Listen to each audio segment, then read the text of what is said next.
And welcome to Sunrise Cardcast, your one-stop podcast shop for all things hockey cards. My name is Eric Andrews, also known in the hobby as Hammerhawks, and I'm joined by my co-host and fellow hobbyist Aaron Goldstein, better known as Crease Collector.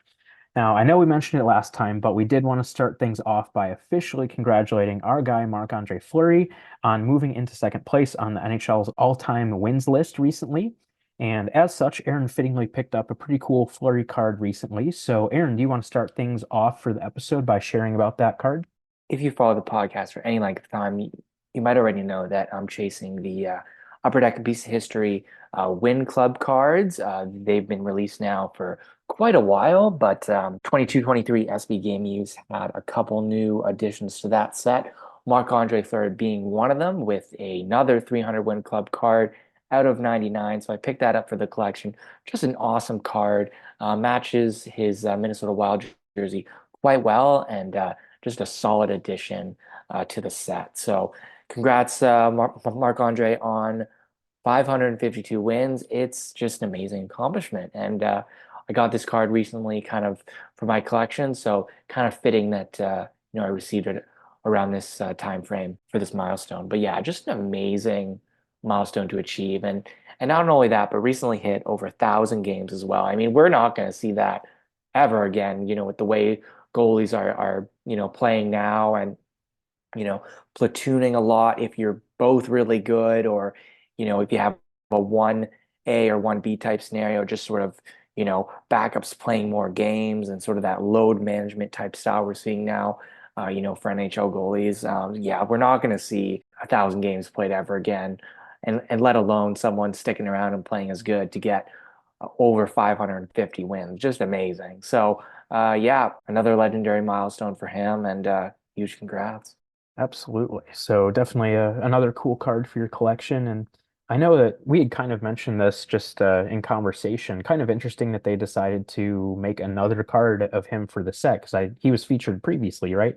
He was in the 300 Win Club set back in, it started in 2012-13. I forget which year his was, I think 14-15 or so. He was in the 300 Win Club set. So now he is again in the 300 Win Club set.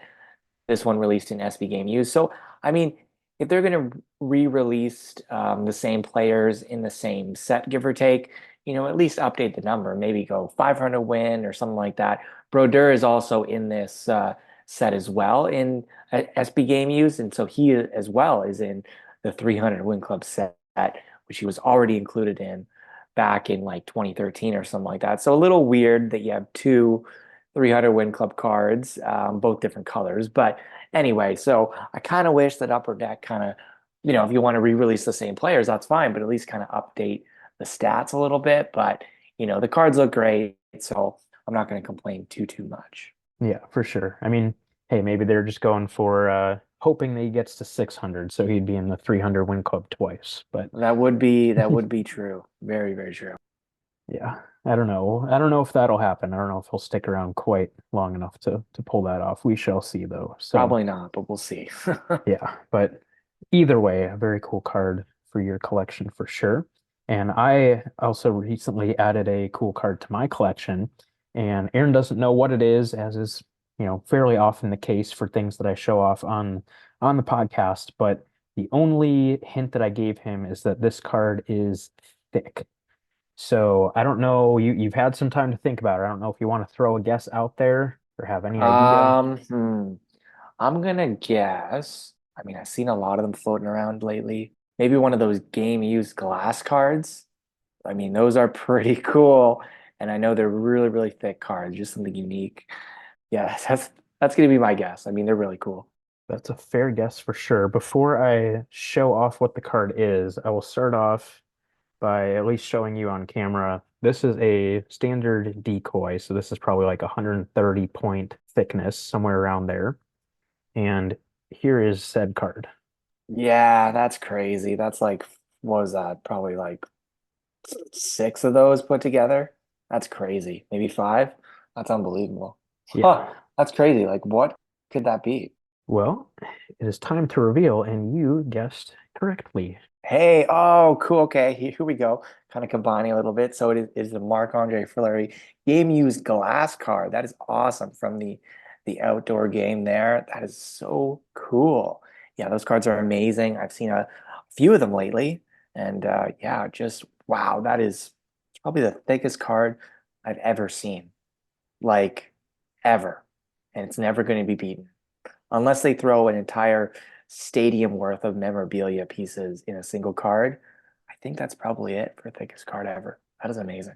Yeah, they are absolute bricks for sure. I mean, I would say this is probably, yeah, somewhere up around like 700 point thickness if I had to guess. So yeah, you definitely do not see that every day. Pretty much have to just put it in like a two-piece plastic box because that's really the only thing that it'll fit in. Obviously, there are not any standalone cases that are anywhere near that thick. So yeah, but obviously just really cool and unique cards, and was hoping that I could pick one up one day. And probably about a month or so ago, one popped up on Facebook, and the guy was looking to sell it. And we kind of went back and forth a little bit and came to a price that I thought was pretty good for it. So went ahead and picked it up, and it came all the way from the Czech Republic, actually. So that was kind of a cool little tidbit with the deal too. And yeah, just really nice cards in person. The all the foil on it is like a silver rainbow foil, which just complements the look of the card really nicely. And then obviously the big piece of plexiglass in there is very, very cool. So yeah, and I fondly remember watching those Lake Tahoe games back at the time, and just thinking, that it was such a cool environment for them to play a game in. And yeah, just a really cool card. And obviously, it being Marc-Andre Fleury makes it even more appealing to myself. So yeah, definitely was very excited to add one of those to my collection for sure. So then turning to the second part of the episode, obviously, I'm sure a lot of you guys have already heard about this, but in case you have not, there was recently an absolute grail type of piece that found its way to Heritage Auctions and is currently up for auction right now. It's ending on February 24th, that being a 1979-80 sealed original, totally legit O-Pee-Chee case. Now, of course, if you guys don't know, that is the Wayne Gretzky rookie year. So Gretzky's rookie cards are in this case.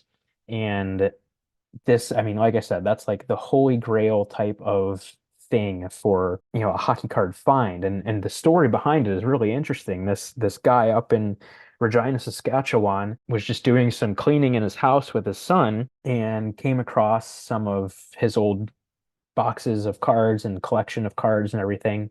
And back in the day, he was a big time set collector. So he would buy boxes and cases of products, put his sets together, and collect that way. And I forget exactly without going back and looking at the story. I don't know if he had already finished his set of 7980 and then didn't need to open the case, or if he just put it away and forgot that he ever had it, or what the story was. But anyway, then he came across this case recently, and on the outside of the packaging, it just says 1980. But what O-Pee-Chee did is they would list the second year of the season instead of the first. So initially, this guy just thought it was a 1980-81 case, which makes perfect sense.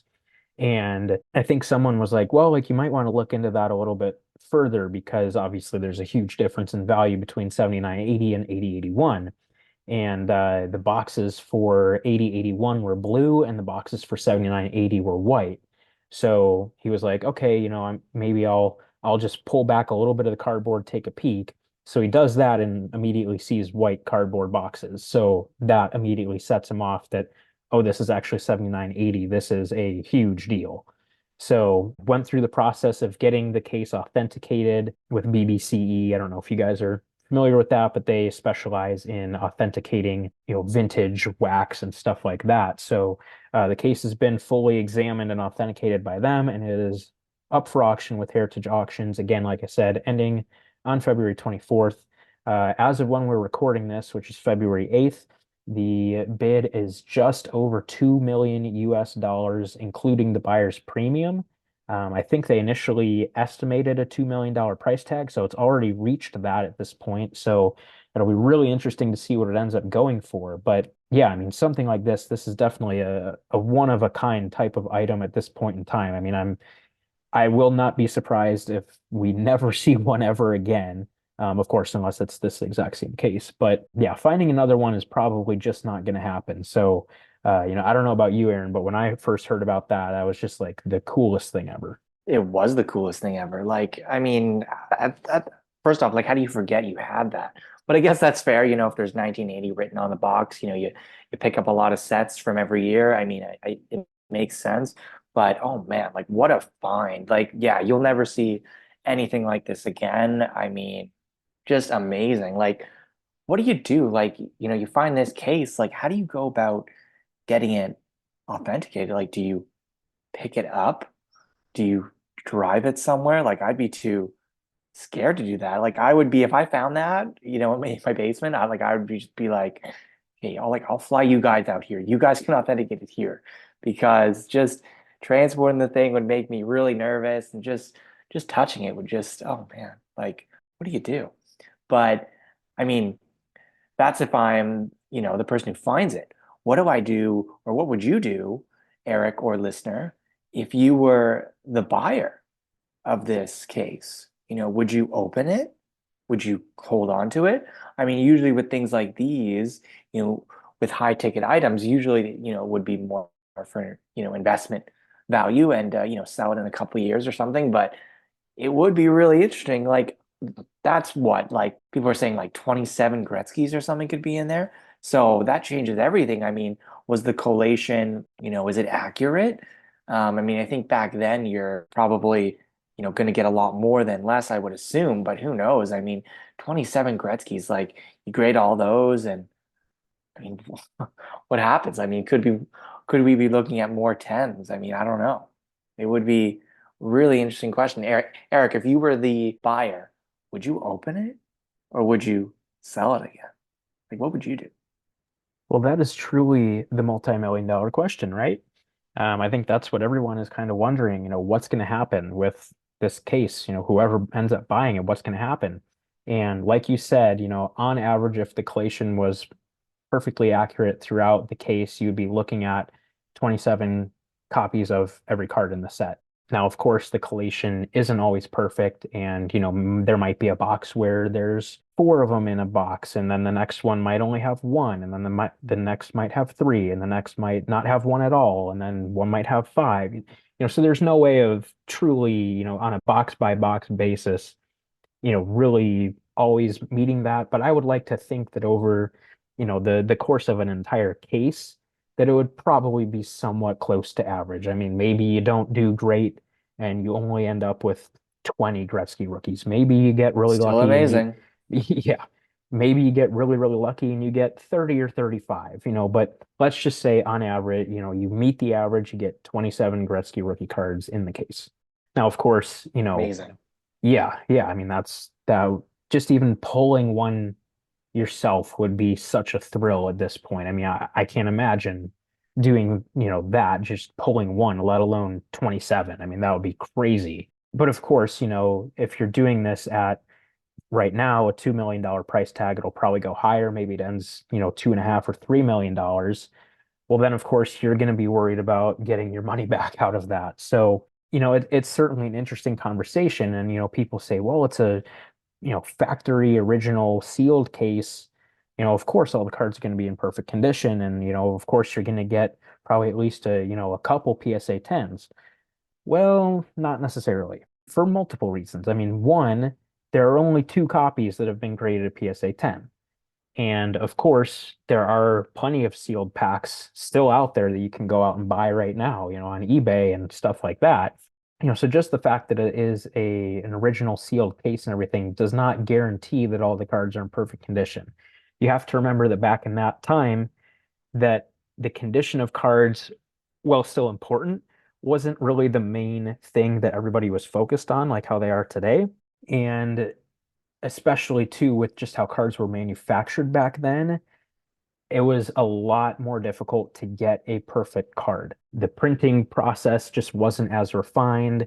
The cutting process certainly was not as refined. I mean, people know all about these cards having the rough cut edges and all that because they're With cut the with wire cutting. wires. Exactly. So, and that doesn't necessarily detract from a grade for the card, but it can be a factor of, well, there might be, an instance where the wire actually really did cut into the side of a card. Well, obviously, then that is actual damage that's going to hurt the grade, of course. So there's a lot of things to consider. Of course, another huge, huge thing, like I said, with the printing process and also then the subsequent cutting process, the centering on the cards is not great.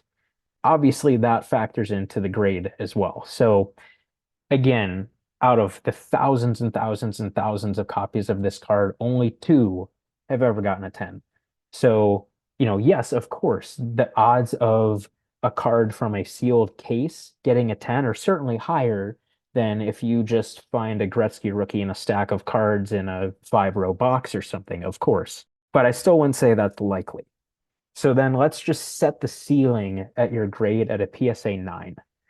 Again, I would say that's probably fairly optimistic. I mean, you probably would get some nines out of a sealed case. I would like to hope you probably would, but again, no guarantees. But let's just say, PSA 9 is kind of the ceiling. Okay, yes, you could get a 10, but let's not count on that. So a PSA 9 right now, they're worth like 135,000, 140,000, somewhere in there US, which is a lot of money. But again, keep in mind that you're spending, two and a half, $3 million on this case.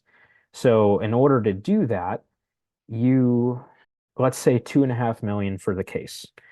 So then for an average Gretzky rookie, let's say again, you get 27 of them. In order to come up with that 2.5 million, you would need to be getting about $92,500 of value. So you would almost have to get a PSA 9 on the vast, vast majority of them to come close to getting your money out of the case. And again, there are just so many factors that go into the condition of these cards, even though it is a brand new factory sealed case. The odds of getting, 20 or 25 PSA 9s probably isn't very good. I would say maybe on average, you're probably looking at like a PSA 7, PSA 8, somewhere in that range, which then the value drops quite a bit. So, yeah, I mean, it's definitely a very intriguing question. Of course, yes, if someone were to get a 10, then it's obviously a home run type of investment because, you know, the last two sales of those PSA 10 copies, I think were 1.29 million and 3.75 million. Of course, the 3.75 was kind of at the peak of the pandemic values and stuff like that. So let's even just say that, maybe conservatively or realistically, a PSA 10 now is maybe worth 2 million. So yeah, if you do get a 10, then yeah, you're probably going to do pretty well on the case. Let alone then if you can also get a few nines, then you're definitely doing well. But yeah, I mean, I feel like you would almost have to get exclusively PSA 9s, or you would have to get a 10 to really guarantee yourself of coming back and at the very least not losing any money. Now, of course, there's plenty of other cards you're getting in the case. I mean, I'm sure high grade copies of the Gordie Howe and Bobby Hall and stuff like that. I'm sure those sell well, but they're not going to put much of a dent in a $2+ million purchase either. So yeah, definitely an interesting conversation. So that was kind of long-winded rambling of my thoughts on it. So I'll turn the floor back to you, Aaron. What do you do if you're buying that case? I mean, I don't think this case is going to get opened. Like just based on the points that you just made. I mean, it's sad. Like I wanted to see, it be opened and like all the contents and what it grades and following it up with that, but I don't know. Like it'll probably just be one of many of rich people's kind of playthings where they buy something and they just hold on to it, and then another rich guy buys it, and then another rich guy buys it, and then in a couple of years it'll be $10 million for this case, and no one's even seen what's inside. I think that's probably what's going to happen, but I'd like to be wrong. I would love to see this case opened, and yeah, it's really tough. And let's just say they all grade a 9 or 10, and you're listing them, maybe not at the same time, but then it just floods the market on nines and tens that much more, which it doesn't seem like a big deal, but when you're dealing with such exclusive cards in that condition, finding a whole case, it just sort of deflates the values a little bit. There was a baseball story about this actually. There was what are those sets of cards? I want to say like it was called like the Black Swamp Find or something like that. Could Oh, be yeah. very Yep. wrong. Yep. Uh, and it was a bunch of old tobacco cards, I believe, and they were found, mint condition, all of them, in some old salesman's briefcase up in an attic or something like that.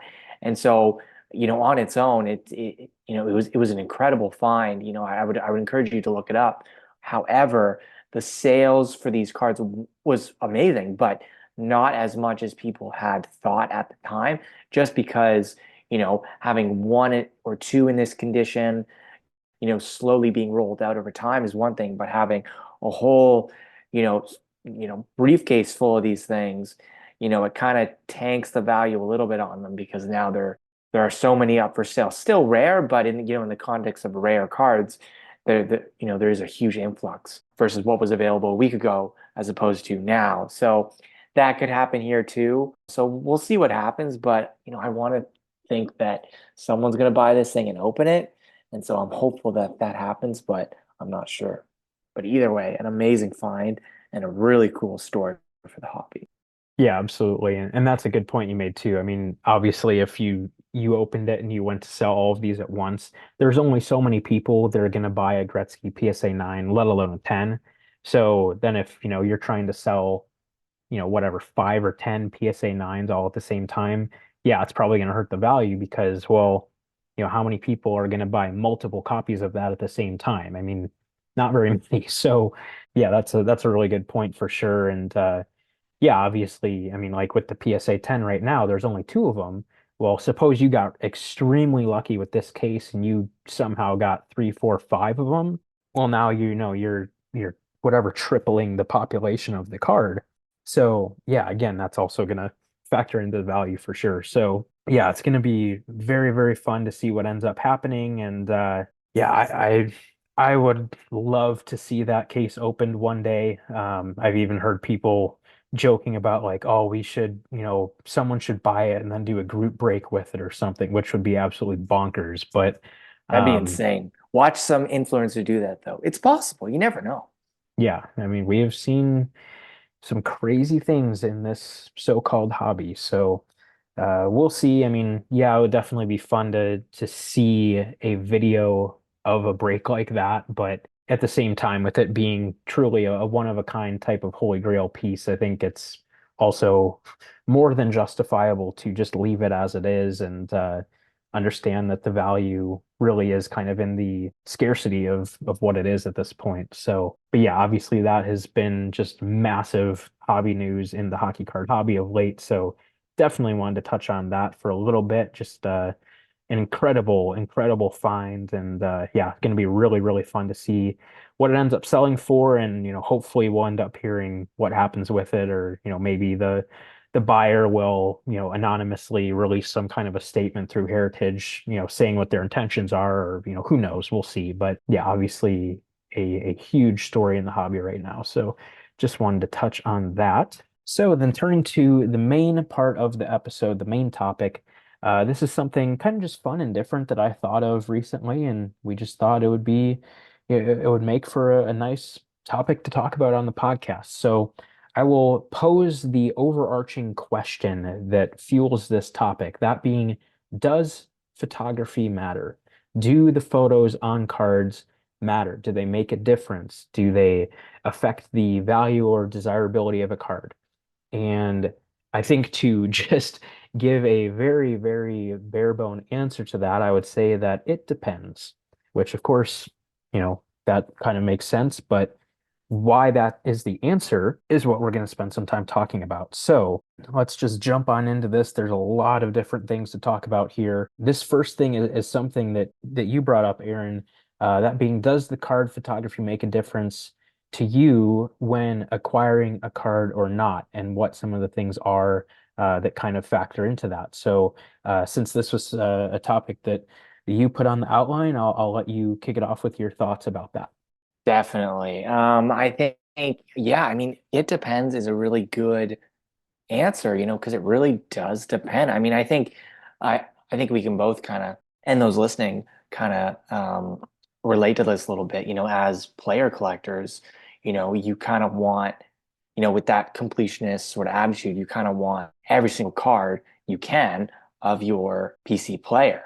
And, like I know it only happened once or twice where, I had to pick up a card for the Enroth collection and the design or, when it came to the photo, you know, kind of popped out to me being like, do I really want this card? And long story short, I did get it because I'm insane and it's just what you do. But no, I'm just kidding.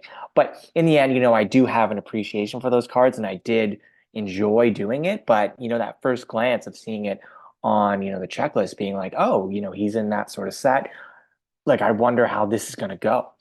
And that was with the 2013-14 titanium third sweaters memorabilia card, in the sense that, I know we're talking about photos, but this card doesn't have any photo. So, so I guess that's sort of another layer to it that we can sort of talk about, when photos or, no photos at all affect your willingness to pick up a card. These cards reminded me of some older, I believe it was Upper Deck cards from the 90s where they had team cards with just their jersey on there. So, it kind of was a little bit nostalgic for me. And so I did pick them up and, I do quite enjoy them. But, at first glance, it was sort of like, well, that's weird. Why would I sort of get this? It's not following the same sort of equation like the other cards in my collection do or have in common. And so, yeah, it's not a question I faced very often as a primary player collector, but it has been something that I've come across. And I do collect sets as well, not a lot, but the Win Club sets that I alluded to earlier, those sort of, I like the photography on those. They look great. The design of the card sort of adds value to me as well. And yeah, the photography on there doesn't really play a factor. And I think they all look great. But that's sort of where as a set collector, whether you like the photo or not, you kind of got to pick it up anyway if you sort of committed to collecting those cards. Now, of course, you don't have to. You can collect half the set if you choose to do so, and that's fine. But I'm just talking about sort of in general terms of, what is a set and what is a complete set collection. It would obviously be the whole thing, which may or may not include photos, which you may or may not enjoy. Whereas then you kind of look towards just general collecting sort of feelings of, if I'm sort of in line, I'm going to be looking for, some cards at a card show and I'm kind of wandering the aisles, wandering the booths. If I'm looking for a particular player or just any random card in general, will the photographer matter? I think it does. I really think it does. And so, yeah, like it really depends on kind of what your collecting habits are and what you're kind of looking for. But I think card photography, does sort of matter. And I think it does make a difference. At least, you know, in my case, I haven't come across it as much, but I could see for other collectors, if you just collect a card here and a card there and you're really particular and very picky, yeah, I could see card photography matter very much. And I know from companies' perspective, they have gone, as the years kind of go by, more, attributing more time and more value into the photography itself. So I think card companies themselves have kind of known, it might sound obvious that, yeah, the card photos do matter. So we got to, pay attention to this stuff, as we've seen in, the Upper Deck Canvas series that we've seen sort of take on a new life and continue to be added to over the years. The canvas cards were just another way for Upper Deck 2, who I think has really good photography alone, just sort of, okay, let's kick things up a notch and let's add some really high quality, kind of unique imaging and just sort of focus a set around that. And yeah, I think it's really paid off and I think collectors really enjoy it. And we can get into this as a separate sort of segment in this episode, but then there goes, card companies as a whole and their licenses that they have available to them, like, with Upper Deck having the NHL, license to use their imagings and use their likeness and the logos. And I think that obviously pays, dividends into to collectors, focusing on their cards.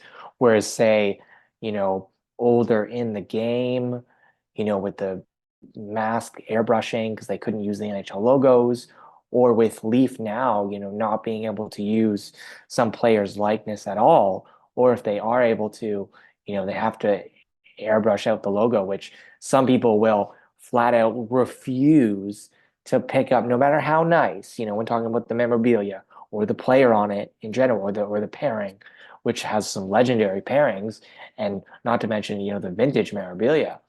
But a lot of collectors out there flat out refuse to pick up Leaf cards or maybe, older in the game cards just because of the photography themselves. So, does it make a difference? I would say, if you're a certain segment of collectors, say a hardcore player collector, not really. But I think in general, does it matter? Yeah, I think it does. So that's kind of my long-winded introduction to this topic, but it's very interesting. Yeah, you definitely touched on a lot of really good things there. I'll start with what you're just talking about. Obviously, different companies and whether they have a license or not, definitely something we see, frequently on social media, it having an impact on whether people collect those types of cards or not. Of course, if you guys have listened to the show for any length of time, you know that we are definitely both big proponents of companies like President's Choice and Leaf. So to us, that doesn't matter as much, and we more so collect the card for what it is as opposed to whether or not a logo is shown on the card. Sometimes that definitely does still factor into it and can definitely affect the eye appeal of the card for sure. No denying that at all. But yeah, I mean, obviously that's still a factor that matters to some people more than others. And the license and the logos matter to them a lot more than it might to other people. So I'm glad that you brought that up. But then kind of turning back to some of the other stuff you were talking about, I would definitely agree, if you're collecting a player or a set, then you're more so just collecting the card for what it is as opposed to what it looks like. For us, if you see a Jonas Enroth card you need, it could have, a pretty standard generic photo of him or even a photo that isn't all that great. And if you need it, you're still going to pick it up. Same thing for me with Jalmerson and Slavin and the guys that I collect. It's a card that I need. It's something that if I'm going to be a super collector of this guy, I have to get the card. So the photo just doesn't really matter that much. Now, of course, I think we would both agree that you would, of course, want the photo to be really nice. You want it to be a visually appealing card. And within our own player collections, cards that have really nice photos might trend more toward being some of our favorite cards of that player just because of how the card looks with the photo or the design or whatever it might be.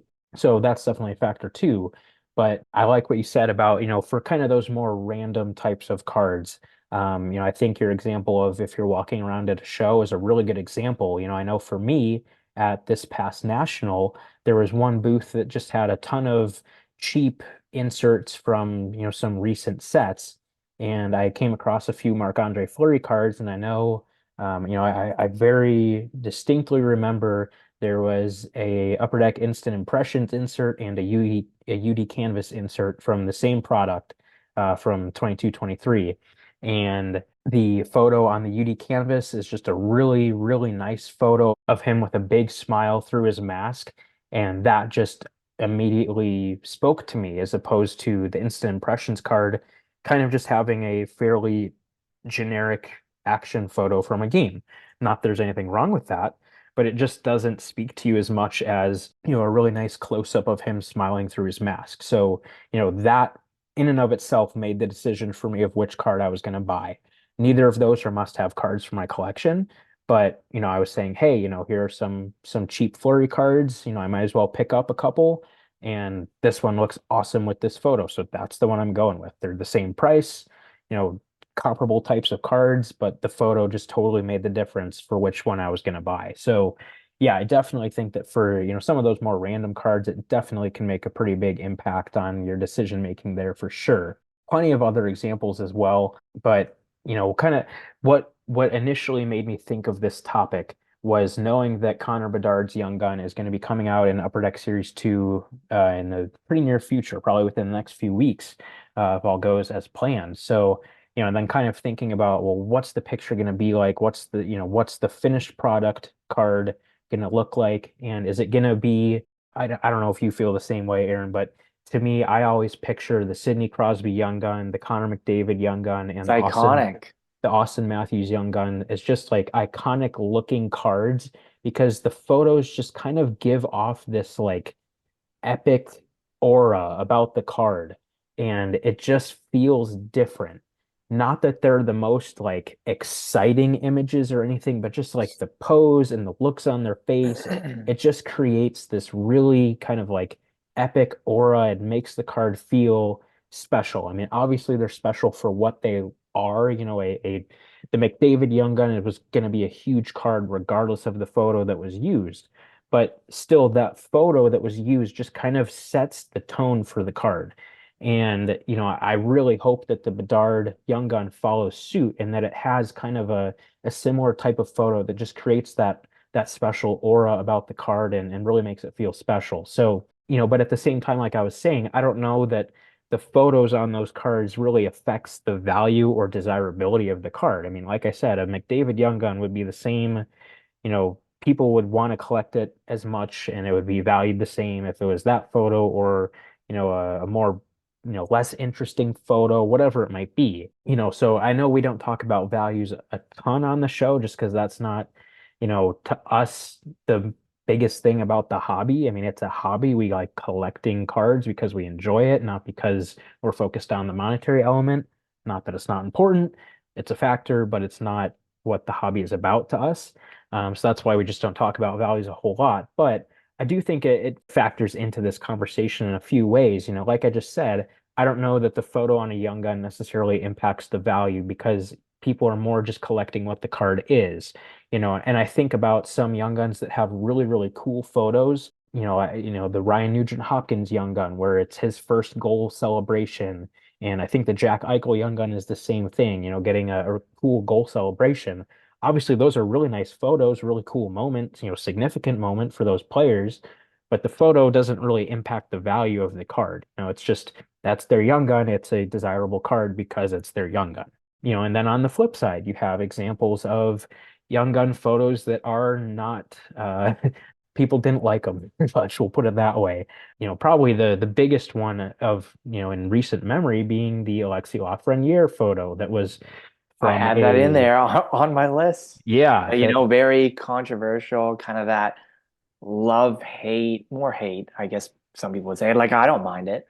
Like, I yeah. like it. It's a sign of the times, really. But yeah, like that's one of the ones where, I could see it not really affecting value per se, but I could see it, well, maybe a little bit, especially at first when the first, rookie card came out of him, fully with the crowd in the background, like, that action shot style. But yeah, I could see some people kind of not picking it up because of that, but I don't know if it definitely didn't hurt demand because they were crazy when they first came out. But, and since then, due to his play, it kind of dropped since then. But definitely not because of the photo, but it definitely, it made a difference in terms of the public perception of this card. When you're talking about, icons and their young guns, I mean, obviously the play on the ice speaks for itself and helps sort of captivate that. But yeah, it definitely didn't do themselves any favors, which, it's totally okay. I get why they did that. But yeah, like is a perfect example of how, the card photography really, makes a difference for a lot of people. And, I listed some, we could go over it in a minute, but I just listed some base cards which have cool photos and maybe others don't. Just a quick little list. But yeah, Yeah, I mean, and I think too, with that Lafreniere card, and I know we went over this in depth with Billy back at the time when the product came out. we did. And you guys can listen to that episode. Yeah, and I'm really glad that we did that episode and got that insight from him. But for those who haven't listened or aren't overly familiar with the story behind the card, the reason why the photo is the way it is and why he doesn't have a jersey number and why it's in a practice rink and all that is because those photos were taken before he was even drafted. Just based on the timelines for production and how things were back at that point in time, the only way to get him in the product was to be staging the photos like that even before he was even drafted. So they did photos of him in the Rangers uniform and the Kings and the Senators and all of the teams picking right at the top of the draft because, well, you got to be prepared. People thought he would go first overall, but there was discussion of, well, would it be Quentin Byfield? Would Tim Stützle make a late push? You know, they just didn't know. So they had to be prepared for that. So they're just doing all these generic, photos ahead of time. And of course, they don't know, what team he's going to. They don't know what number he's, going to wear with whatever team it is. And, again, back to the whole number standpoint, let's not forget that those three teams I just mentioned, his number 11 that he had worn in juniors wasn't available with any of those teams. The Rangers, because of Mark Messier, the Kings, Anze Kopitar, and the Senators, Daniel Alfredsson. So they knew he wasn't going to wear 11. Well, then what do you do? Do you put the year? Do you just leave it blank? What do you do? So, I think people just didn't understand the context and the circumstances behind it and, just jumped all over them. And obviously, it was kind of an unprecedented type of situation. So, really kind of a lose-lose type of thing. And of course, they ended up releasing a photo variation update type of Young Gun card for Lafreniere that had a game photo. So if people really wanted a Lafreniere Young Gun that had a game action photo, they could do that too. So, yeah, but that's obviously a really good example that you thought of, and I would not have thought of that if you didn't put it on the outline. So good on you for that. But yeah, I feel like, the Young Guns and just thinking of, oh, the Bedard Young Guns coming out soon, what's it going to look like and how is it going to, kind of compare to some of these examples, but still understanding that the photo doesn't necessarily impact the value too much of Young Guns. Whereas then, we talked about Upper Deck canvas cards, and that's actually an occurrence where the photo actually can make a tangible difference with the value of the card. Some of the examples that I thought of when preparing were there's a one of Linus Ullmark and Jeremy Swayman doing their win celebration hug. There's one that is Connor McDavid and Sidney Crosby taking a face-off. Of course, there's the Brandon Tanev ghost headshot photo that's featured on a UD Canvas card. And I know like the Omar Swayman and the Tanev, those will sell for like $8 or $10 just because people love the photo that's on the card. Whereas, if you just have a Linus Ullmark canvas card that's just a photo from the middle of a game, him just standing in the net, well, that's probably like a 25 cent, 50 cent type of card. People aren't going to bat an eye at it. So, in instances like that, the photo can actually really make a pretty big difference with the desirability and value too. So, yeah, again, it kind of goes back to it depends on what the situation is, what the context is, as far as impacting the value and desirability. I'll kind of jump down and then we can come back to the point that you had. But a couple other examples of that I thought of where it does impact the value or desirability is if it is picturing a very significant moment. And, a couple of examples that I thought of are Alex Ovechkin's goal during his rookie year where he was sliding on his back and is, shooting over his head and, that goal, I know there was a Dominion Frozen Moments autograph card that sells for like $1,000 very easily, like every single time when it comes up. Whereas you can find just another Dominion autograph card of Ovechkin for like 250. So, just having it be that photo, that moment quadruples or more the value of the card.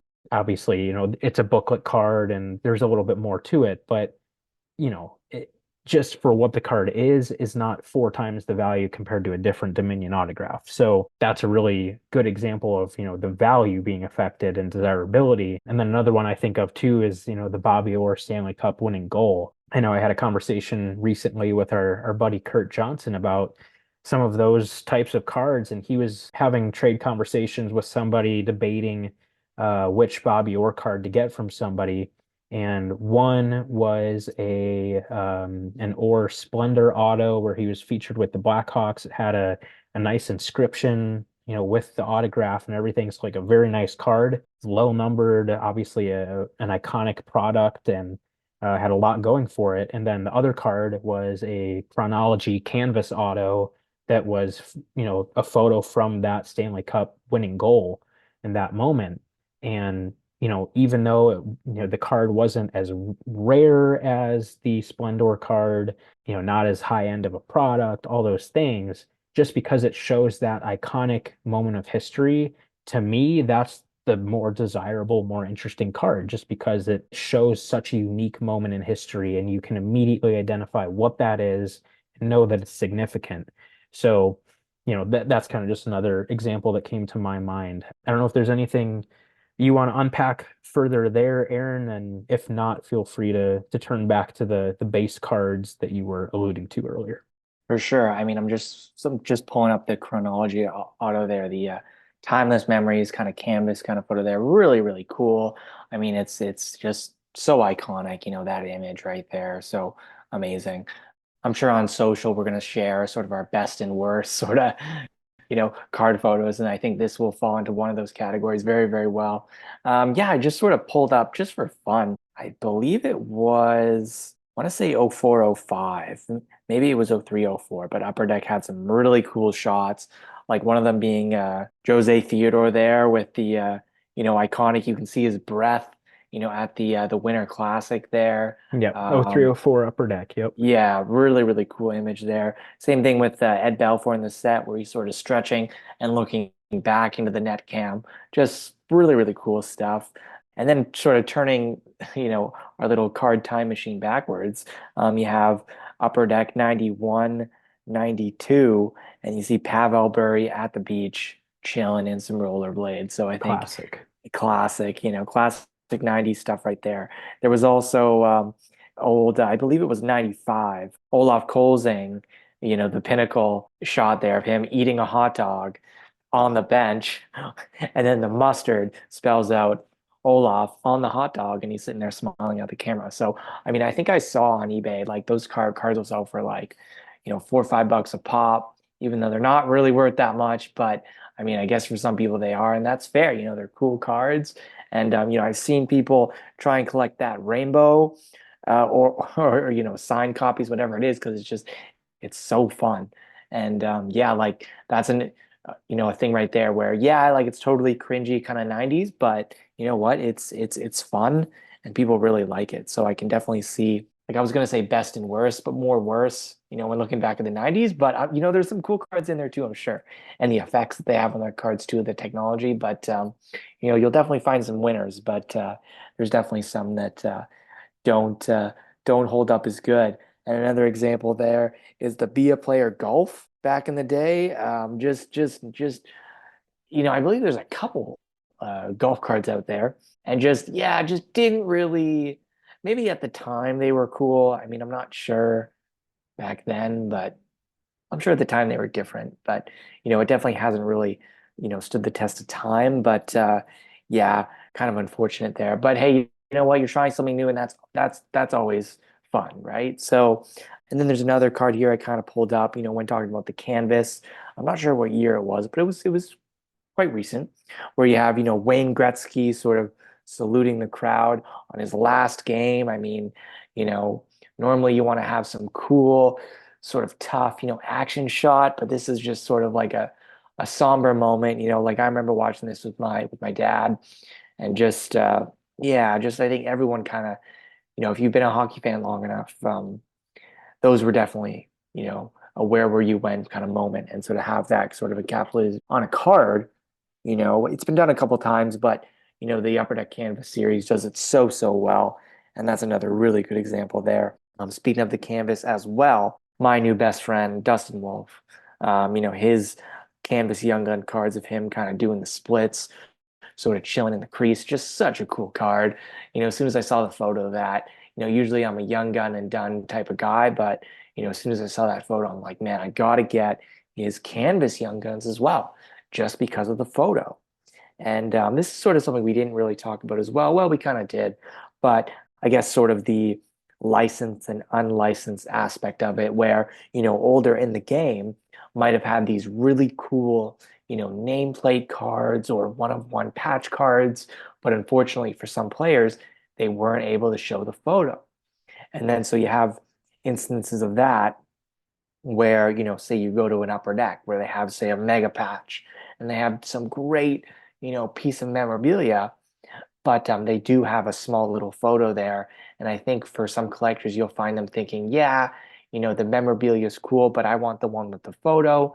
And then you'll have, you know, maybe older collectors or ones that really loved in the game just thinking, you know what, they had some really great memorabilia pieces. I don't care if they show the player or not. That's a really great card, and I'm going to pick it up. So, I know we're talking about general, large images when talking about card photos, but, I think memorabilia cards, especially those bigger pieces, photos can, come into play a little bit. Does someone want a really big piece of memorabilia sacrificing that photo, or do they want, maybe a smaller-ish window to have more balance? For different collectors, it really depends. And so that's just another example right there. I just wanted to quickly bring up. But yeah, just there's so many ways you can sort of spin this and sort of dissect this. But overall, yes, it does depend, whether card photography matters to you or not. But I think in general, yes, I think it does matter for sure. Yeah, definitely. I think you made some good points there, and I'm glad you mentioned the Dustin Wolf Young Gun canvas as just an example of a card with a nice image that just spoke to you. So that was kind of the one of the last topics that I wanted to touch on here is what elements of a photo makes you appreciate it more? Does the jersey that they're wearing matter? Whether it's home or away. If it's from a special game like the Winter Classic, does it showcase a special moment from a player's career? Whatever it might be. So when I ask that question, what elements of a photo make you appreciate it more? What comes to mind for you, Aaron? I mean, just you bringing that up, it's a great topic, great element to this discussion. But, nothing really comes to mind as far as those things you mentioned. But one thing that does come to mind when looking at those additional kind of features to the photo, an overall card itself, for me, it would be, if, and you just showed off one now, a memorabilia card where it showcases a photo from that game that the memorabilia was taken from. I think that to me is probably the one cool element where, aside from the photo itself, if there's another element that sort of brings that photo to life a little bit more in terms of a card, it would be, of course, the memorabilia card having a photo depicting the memorabilia itself or the game that it was worn in. I think that is, to me, super cool. I've been lucky enough that it has happened in my collection. And so it's just, you kind of cherish those cards a little bit more because it's like you can point directly to the card right there and be like, that's this piece right here. I think as collectors, we're kind of, you know, maybe a little bit too hopeful just because of, legality reasons. And I get why they don't, but that card companies would be a little bit more transparent or do a little bit more to sort of depict memorabilia from or as close to that game as possible. And I get why they don't every single time, but it is really cool when that does sort of align because it really does make those cards that much more desirable, I think. And that's an element, again, for me that I think is really, really cool. Yeah, that's a great point for sure. I mean, for your collection, I obviously immediately think of the KHL Mega Patch from the outdoor game. I think That that was the one I was thinking of too. such a cool card and it's tied together so nicely because of that. So yeah, definitely glad you mentioned that. Yeah, I think for me, some of those things that I mentioned, the jersey they're wearing, if it's from a certain game or a moment or whatever it might be, I think all of those things can factor in, and I think, for the sake of kind of where I'm going with this, let's say, again, like how you said for Enroth, a player that you collect. And if it's, you're going to pick up the card regardless, but you're going to appreciate, a photo that stands out to you more than if it's just kind of a standard photo, so I'll kind of go through each of those, but like for the jersey they're wearing, a good example, I've got a card right here, an Upper Deck High Gloss from 23-24 of Jacob Slavin, and he's wearing one of the Hartford Whalers throwback jerseys. That So that is nice. obviously, that's just kind of a little bit more unique of a photo. You're so used to just seeing them wear their normal home or away jersey. So then if they are pictured wearing a throwback jersey or something, it just catches your attention a little bit more. Is the photo itself on this card anything overly special? No, not necessarily, but just, a Whalers jersey, it just stands out a little bit more. You don't see it as much, so it's just kind of cooler than if it was just a standard home or away jersey. Similarly, for some Blackhawks cards that might be, picturing them in the Winter Classic or something, that's gonna feel more interesting to me than just a standard, home or away game where it's kind of just a run-of-the-mill type of game. Same thing, like how I mentioned earlier, if someone's first goal is shown on a card, like the Nugent Hopkins Young Gun, the Jack Eichel Young Gun, something like that, it just makes you appreciate the moment that's being showcased on that card more than if it's just a picture of him skating during the course of a game. So I think all those can factor in, as far as how much you appreciate the photo on the card, and maybe they impact the value, maybe they impact the desirability, maybe they don't. But, I think each of those instances or at least things that, maybe you stop for a minute and say, that's a cool photo. It's unique, something different. So that's cool. So I think, those are examples for me that kind of come to mind. And then I think really the last thing I wanted to touch on, and I don't know if you can think of any examples, but just cards that have photos that we really enjoy. Doesn't have to be the most special card, the most unique card, the most valuable card, whatever. But just a photo on a card that we have that we just think is really cool. And for me, one that immediately stands out is the Marc-Andre Fleury Skybox Metal Universe card from 21-22 with the Blackhawks. Of course, I have the gold PMG version of it, but of course it's the same photo on all of the versions of the card. But from the NHL Media Tour, where he's kind of just leaned over, just kind of in this really cool pose. And again, it doesn't necessarily matter the version of the card, how rare it is, how valuable, but it's just a really cool looking photo and gives the card a really like epic look to it. So that's one to me that just immediately comes to mind as just a really cool photo that makes a card really visually appealing. I mean, there's so many. As soon as I'm done sort of recording this, I think we're going to all think of a couple different cards, or we're going to be scrolling through our collections, going through our cards, and finding a card or two that we should have mentioned. But if I were to mention one card, I would think for my collection, I think it would be, I mean, there's so many, but for the Enroth collection, 2013-14 Upper Deck.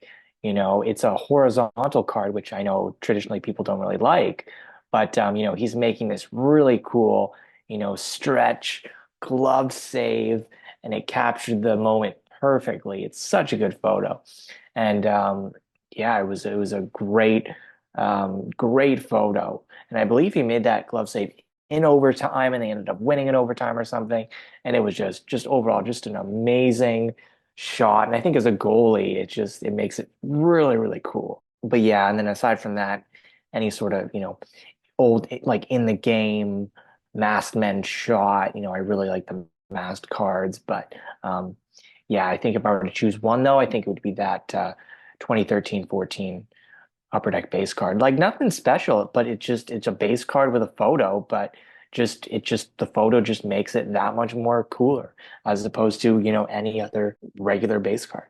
Yeah, that's a great example for sure. And another one I'll throw out as a bonus that I just thought of while you're talking.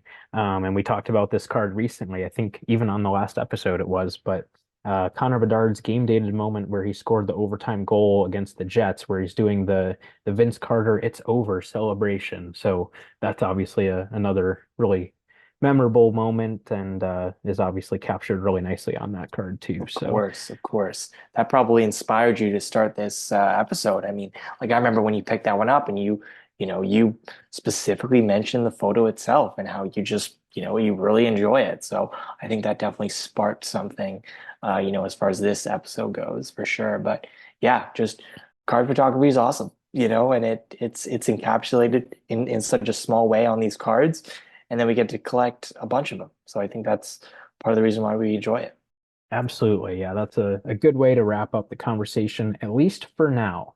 Our hope is that this is part one of two parts. I think it was at some point in the last year, I actually became acquaintances with a gentleman who does card photography for Upper Deck. So we've kind of talked on and off about the possibility of him joining us on the show and kind of just talking a little bit about what that process is like and his experience working with Upper Deck and what goes into all of that. So we're hoping that at some point we can bring you guys kind of a part two of this conversation and, looking deeper into card photography and what all that entails. So hopefully this is just part one, like I said, but yeah, obviously just a fun conversation and obviously something that impacts literally every single card, I think pretty much. I mean, I guess there might be some cards Yes, where it doesn't affect, but like maybe the I guess non-photo cards, but that in a way inadvertently does affect the card itself, obviously having no photo.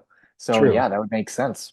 true. Yeah, I mean, I feel like maybe like a redemption card is like the only Yeah, I instance guess a where it redemption doesn't. card, but that's still collectible too, but not as much. I guess that's right.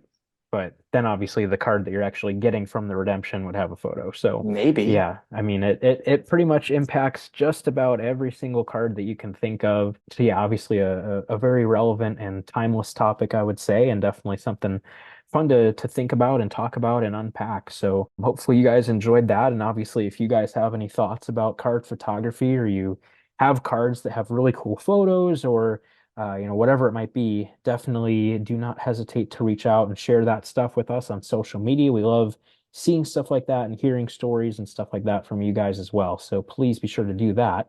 And with that, I'll jump right to the outro and plug those social media accounts. We can be found on Facebook, Instagram, and YouTube at Sunrise Cardcast and on Twitter at Sunrise CC. Please also be sure to subscribe to the show on your podcast platform of choice to make sure you never miss a future episode. Until next time on Sunrise Cardcast, keep collecting those hockey cards.